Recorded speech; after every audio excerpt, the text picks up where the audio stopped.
I was chasing meaning and purpose as if that was success, but I didn't realize how much it was costing me. In this podcast, I expose my life, the distortions I spent years living in and mistaking for who I was.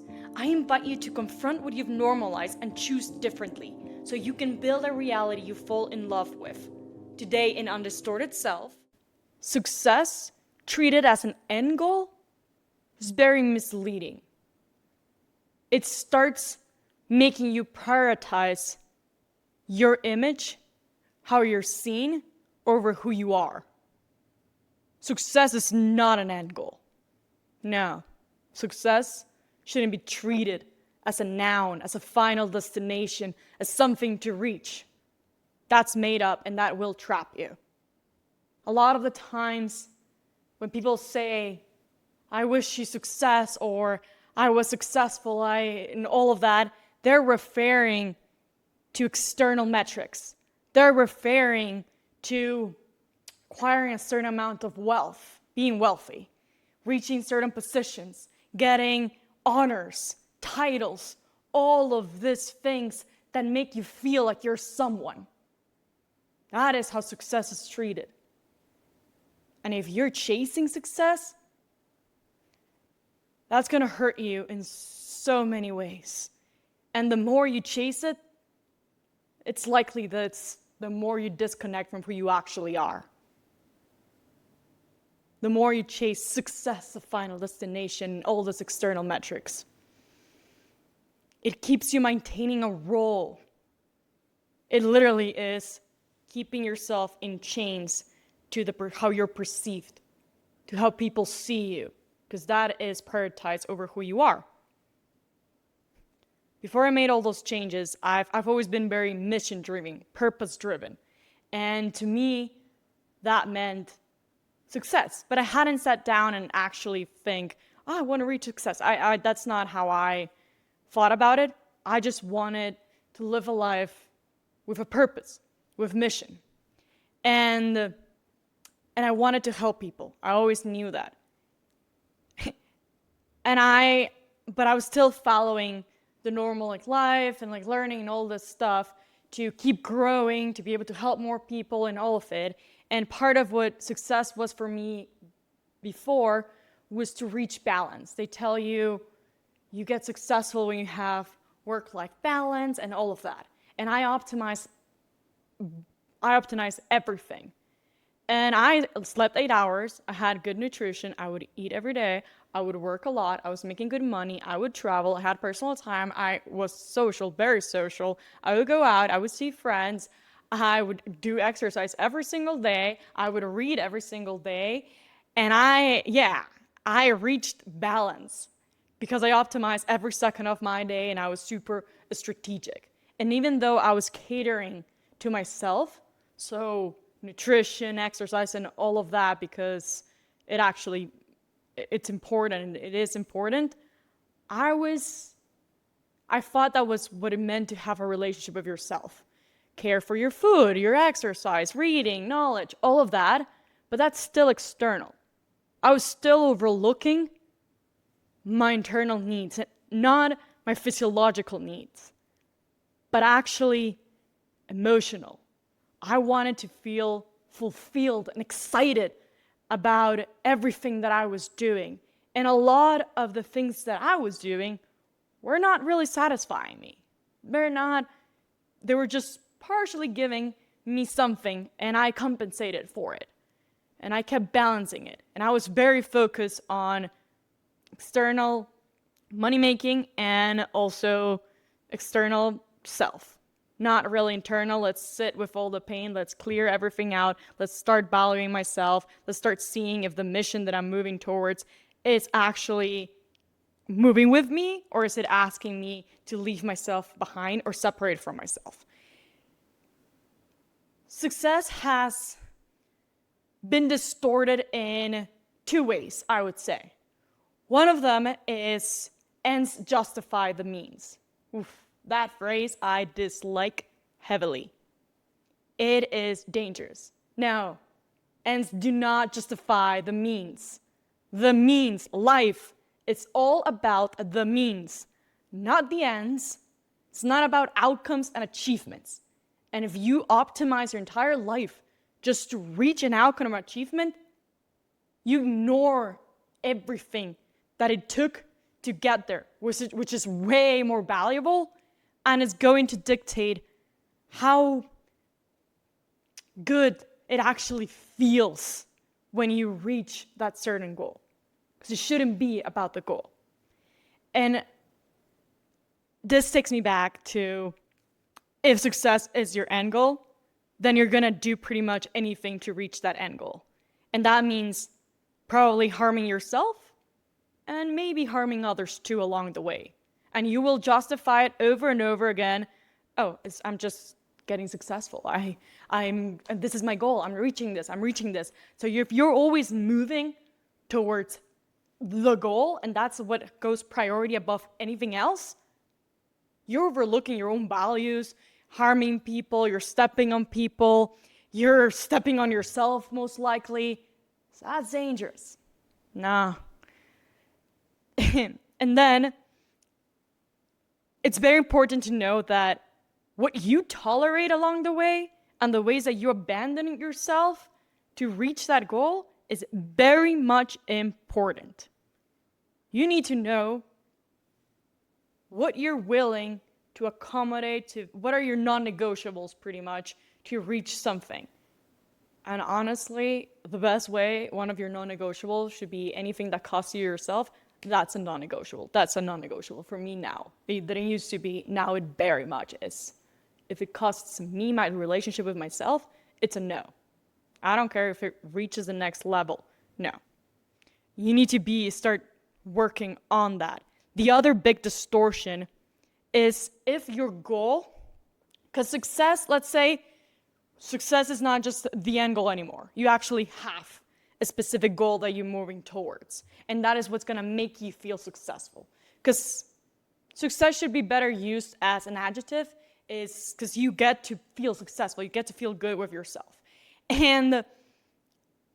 But you need to be careful what is gonna make you feel good with yourself.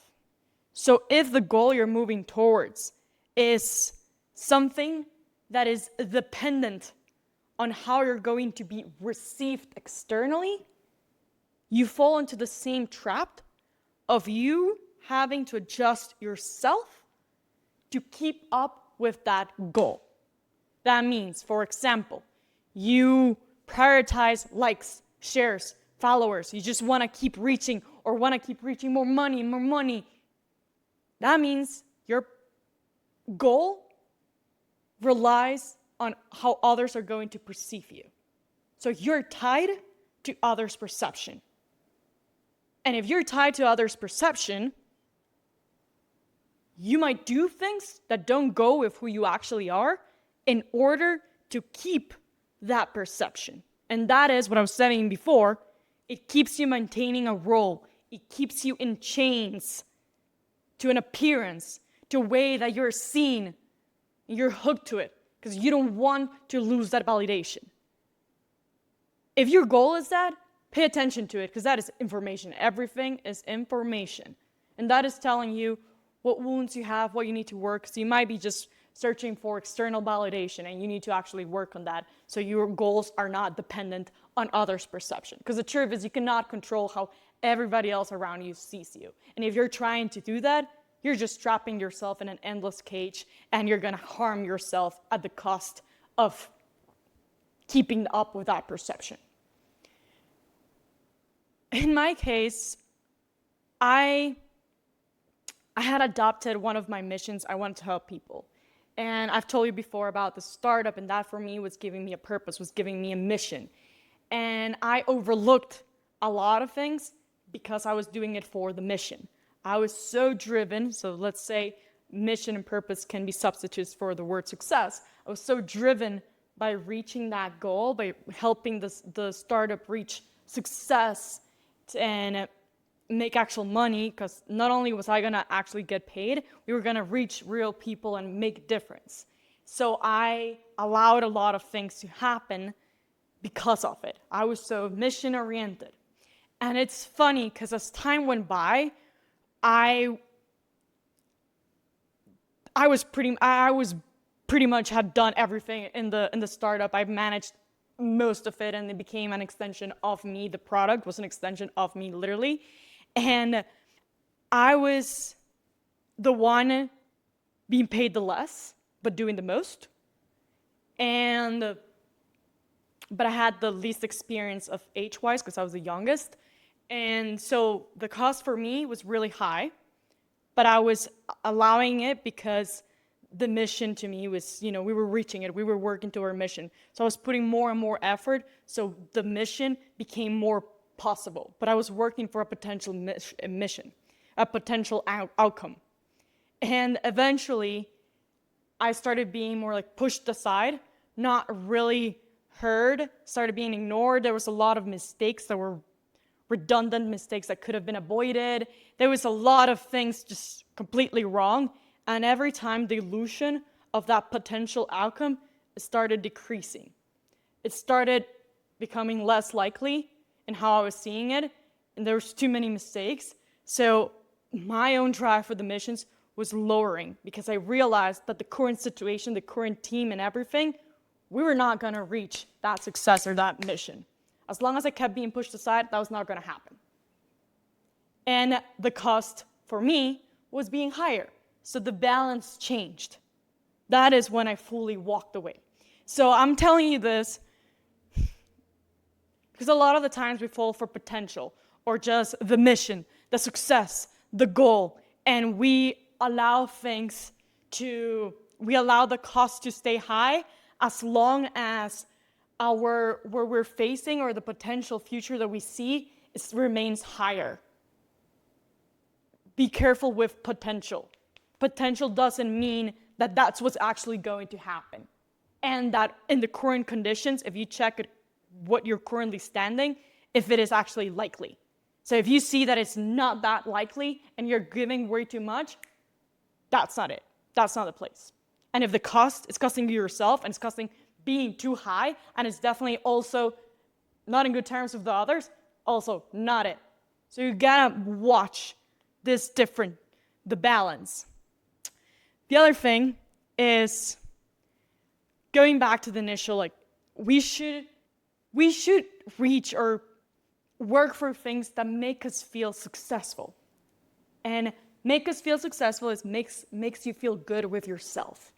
Makes you feel accomplished and excited.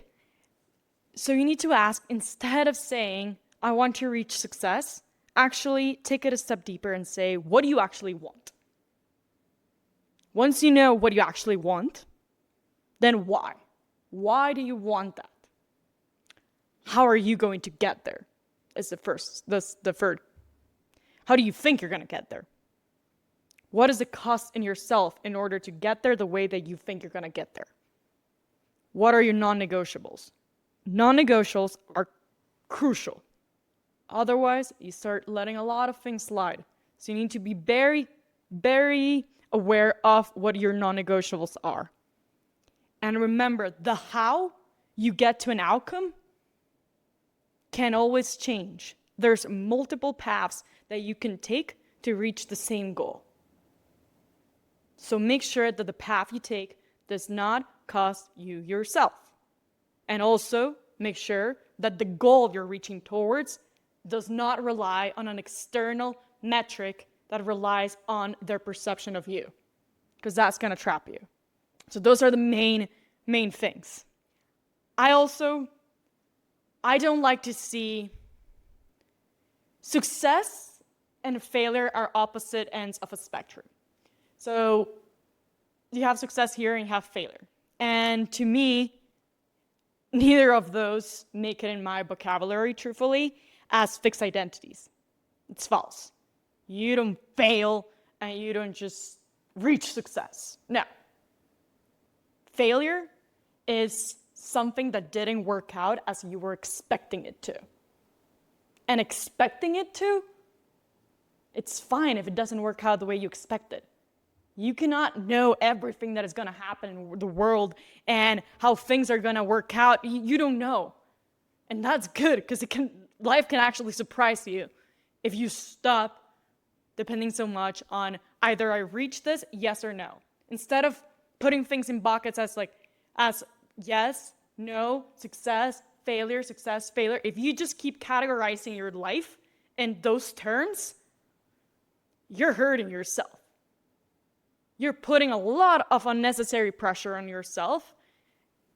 And honestly, that's not a way to live life, frankly. And the way that I see now failure, which I frankly love, is both success and failure are data. Again, everything is data. And whenever something doesn't work out as you expected, meaning you failed, but it doesn't work out as expected, there is data. There's a lot of important information. So you need to see it. You need to see what that moment is telling you. What it is telling you, and you iterate. Life is about iteration. And iteration, both failure and success, things that work out as expected and things that don't work out as expected, are information so you can iterate on that which you're doing. Even success metric, if you were successful once, doesn't mean the next time you'll be successful. So instead of being bumped, if that same thing is not successful the next time, ask, okay, what was the difference?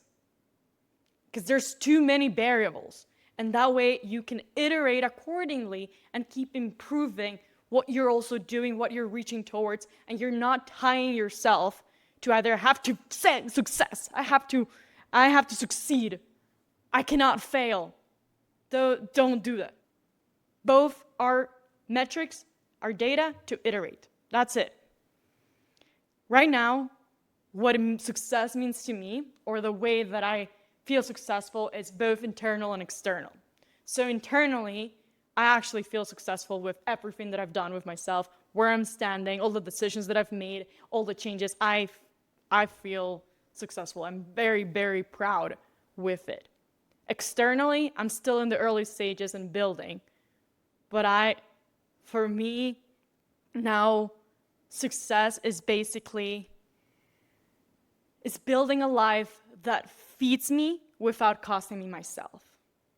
And it does include, because money is important, I've said it before, because that gives you, certain luxuries and flexibility, etc. But it makes you feel comfortable with yourself.